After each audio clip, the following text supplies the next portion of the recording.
കർത്താവേ, അങ്ങയുടെ മാർഗങ്ങൾ എനിക്ക് മനസ്സിലാക്കി തരണമേ, അങ്ങയുടെ പാതകൾ എന്നെ പഠിപ്പിക്കണമേ. അപ്പൊ വഴി നടത്തണമേ എന്ന് പറയുമ്പോഴത്തേനുള്ള പ്രാർത്ഥന എന്താണ്? കർത്താവേ, എനിക്ക് തിരഞ്ഞെടുക്കേണ്ട ഒരു വഴി നീ കാണിച്ചു തരണം എന്നല്ല, നീ തിരഞ്ഞെടുക്കുന്ന വഴി എനിക്കൊന്ന് മനസ്സിലാക്കി തരണം.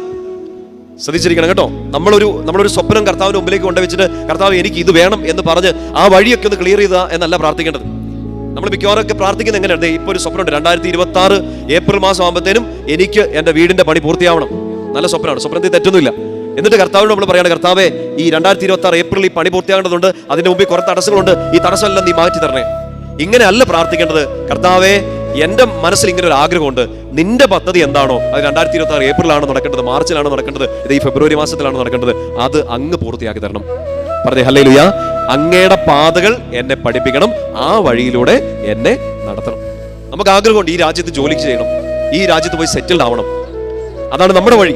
ആ വഴിയിലുള്ള തടസ്സങ്ങളൊക്കെ മാറ്റാനാണ് നമ്മൾ സ്ഥിരമായിട്ട് പ്രാർത്ഥിച്ചുകൊണ്ടിരിക്കുന്നത്. ശരിയാണോ?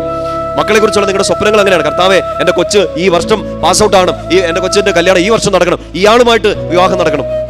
നമ്മളൊരു വഴി അങ്ങ് വെട്ടിയിട്ട് കർത്താവിനെ ആ വഴിയിലോട്ട് കൊണ്ടുവരികയാണ്. എന്നിട്ട് കർത്താവേ, ഇവിടെയുള്ള കല്ലും മുള്ളും ഒക്കെ എടുത്ത് മാറ്റിതാ. കല്ലും മുള്ളൊന്നും മാറുന്നില്ല, വഴി കാണുന്നില്ല.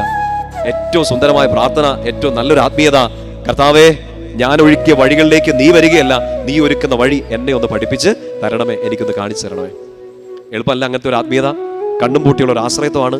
നാണം കെടുമെന്ന് നാട്ടുകാർ പറയും, പക്ഷേ കർത്താവ് പറയുന്നു, ഇങ്ങനെ ഒരു വഴിയിലൂടെ നീ വന്നാൽ നീ നാണം കെടാൻ ഞാൻ അനുവദിക്കില്ല.